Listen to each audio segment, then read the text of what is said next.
DreamWorks negotiates with Disney 2009 by Timothy Kromus.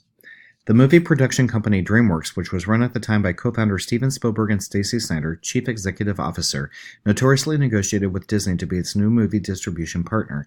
As their talks came to be known, news about the new merger were announced in February of 2009. This new partnership was somewhat of a shock to people because DreamWorks had already had a somewhat tumultuous business past with other partners, and Disney was seen as the company that set the standard in film animation. Through conducted research, information will be presented that details this unusual company merger by giving a brief history of DreamWorks' partner history before Disney, their negotiation deal with Disney, and the current relationship between the two companies 9 years after the famous negotiation process took place. In presenting the negotiation between DreamWorks and Disney in 2009, it is important to mention the negotiation history of DreamWorks prior to Disney. This is because news about the deal between DreamWorks and Disney came unexpectedly due to the fact that at the time, DreamWorks was also negotiating with Universal. DreamWorks, run by Steven Spielberg and Stacy Snyder, had hoped to close a deal with the Mouse House before information leaked to the press that the two sides were talking. That surprise disclosure prompted Universal to immediately sever its ties with DreamWorks just 4 months after hammering out a much ballyhooed distribution deal with the company. This information can allow one to conclude that DreamWorks pulled a dirty trick with Universal, as a dirty trick in a negotiation process is an example of a scoundrel move or an unethical maneuver. The scoundrel lures an opponent into a deal by making an attractive offer. Once the other person is mentally committed, the scoundrel reneges on the deal and uses a variety of tactics to repudiate the deal. With the established fact that DreamWorks was negotiating with Universal at the time of approaching Disney, it is being simply stated that the two companies could not agree on a particular set of contract terms. Nonetheless, the partnership between DreamWorks and Universal Pictures fell through when Universal gained knowledge that DreamWorks was negotiating with Disney. Just a few days later, Universal Pictures' official line was, "Universal Pictures has ended discussion with DreamWorks for a distribution agreement. Over the past several weeks, DreamWorks has demanded material changes to previously agreed upon terms. It is clear that DreamWorks' needs and Universal's business interests are no longer in alignment. We wish them luck in their pursuit of funding and distribution of their future endeavors." With DreamWorks on the rebound, Disney hoped that they could now form a lucrative deal with the film company and agreed to enter an agreement with DreamWorks that Disney had hoped would be long-term. In striking such a quick deal between DreamWorks and Disney, one of the bargaining positions was that Disney would distribute 30 new DreamWorks films over the next 5 years beginning in 2010. Disney would do this through its film label of Touchstone Pictures, which was a film label that Disney had all but done away with. Disney would also handle the distribution of DreamWorks films on Starz, which was a premium cable channel that the company had a long-standing agreement with. Additionally, they would handle all DVD sales for DreamWorks. Another bargaining position was that DreamWorks agreed to pay Disney a fee of 10% of revenue. The percentage was more onerous than the company had expected at Universal.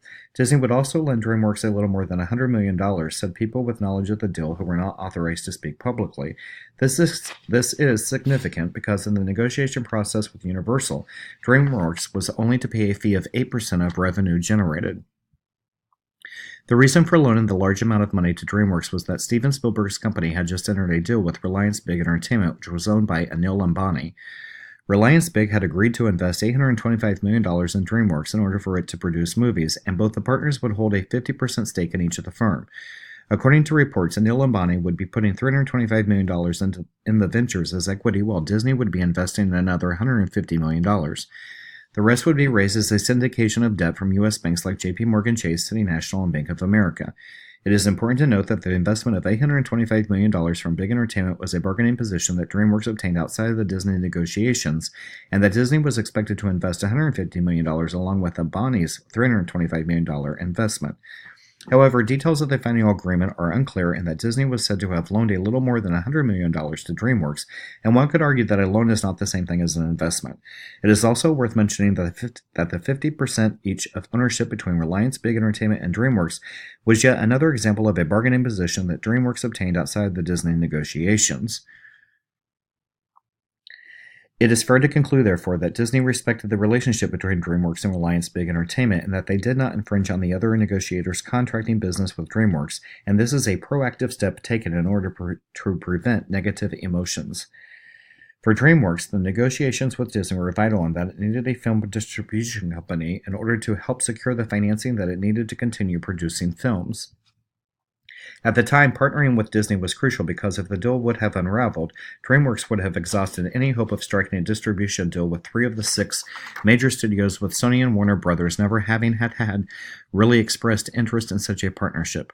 This is important because not only was it an underlying interest for DreamWorks, but it also exemplified the fact that the company did not have much of a backup plan, as it was running out of production companies to approach for its film distribution. Furthermore, the studio DreamWorks could not borrow the hundreds of millions of dollars needed to produce films, partly because much of its archives and intellectual property, which would have served as collateral for loans, was left behind at Paramount Studios, whose parent company bought DreamWorks in 2006. At the time, Stacy Snyder, the chief executive of DreamWorks, in referring to Disney, said, "We're not just in the place we need to be, we're in the best place we could be." Disney had an underlying interest in partnering with DreamWorks in that it would allow it to revitalize its Touchstone brand and expand beyond the family market and make movies for adults. Touchstone released the company's first R-rated picture, Down and Out in Beverly Hills, and had several mega hits, including Pretty Woman. Chief Executive Officer of Disney, Bob Iger, said of the partnership, "The DreamWorks deal gives Disney the opportunity to leverage its global infrastructure without incurring further financial risk." As the negotiations between DreamWorks and Disney transpired rather quickly, it was obvious to both parties that they could form a partnership that would mutually benefit all parties involved. This was because their partnership would have the potential to produce an unsurmountable number of quality movies. Snyder said the DreamWorks slate stood a reasonable chance of turning a profit for all involved. When you've got that kind of volume, you're looking at actuarial results, not picture-by-picture performance. And looking at this negotiation from the outside, one could easily conclude that the process went well because both parties gained a new potential that could easily become the new standard in film production and distribution. Disney had room in its distribution pipeline for the additional films that DreamWorks would produce, and this additional content would balance out their overall themed content. DreamWorks would be able to get access to Disney's global marketing and distribution machine. One could also argue that the negotiation went well between the two parties simply based upon the quick nature of it as well. The current business relationship between DreamWorks and Disney is that the two companies have parted ways. This happened in 2016 when the pact between their marketing and distribution policies expired. It has been highly speculated that Spielberg would take his DreamWorks back to Universal. The main reason why the partnership did not continue on for DreamWorks and Disney was that Disney has tended to stay away from the kinds of films for which DreamWorks is known to produce, specifically adult films. When DreamWorks and Disney announced their partnership in 2009, their agreement was for Disney to market and distribute 6 films produced by DreamWorks each year. However, in recent years, DreamWorks, co-founded by Spielberg in 1994, has produced only a handful of films annually, and several have underperformed, including its 2 2013 pictures, Delivery Man and The Fifth Estate. Additionally, DreamWorks has continued to face money issues with Reliance Big Entertainment, and Spielberg's partner Stacy Snyder left DreamWorks in 2014 to pursue a position at 20th Century Fox.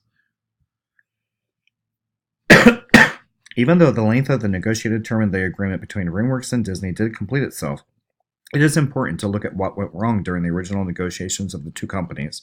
It is quite realistic that one thing that did go wrong was in the speed of the original negotiations. That is, due to the previous accomplishments and stellar past of Spielberg, Disney did let their guard down. Disney had wanted to build a relationship with DreamWorks that would endure for many years to come, and that really did not happen. The negotiation of distributing 6 films a year was not the wisest of investments. This is due in fact to the quality and box office potential of each separate film. There was no predicting in the negotiations what the quality of films would be. Again, much was based upon Spielberg's reputation. Plus, the two companies were like trying to mix oil and water. Disney has always been about family values, whereas DreamWorks has done better catering to a base that is more adult. Like oil and water, they simply do not mix.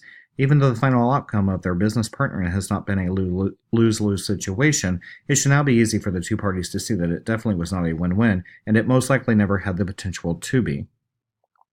In conclusions, through conducted research, information has been presented that has detailed the business partnering and negotiation process between DreamWorks and Disney by giving a brief history of DreamWorks' partner history before Disney, their negotiation deal with Disney, and the current relationship between the two companies. The two companies shocked the entertainment industry in 2009 when news about their talks of negotiation became known.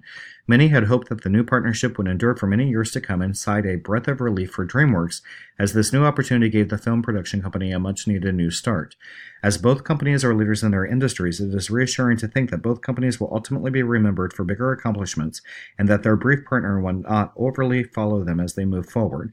Thus, based upon the information presented here, one can easily assume that DreamWorks and Disney will not negotiate again in the future. I would like to thank you for taking the time to watch my presentation.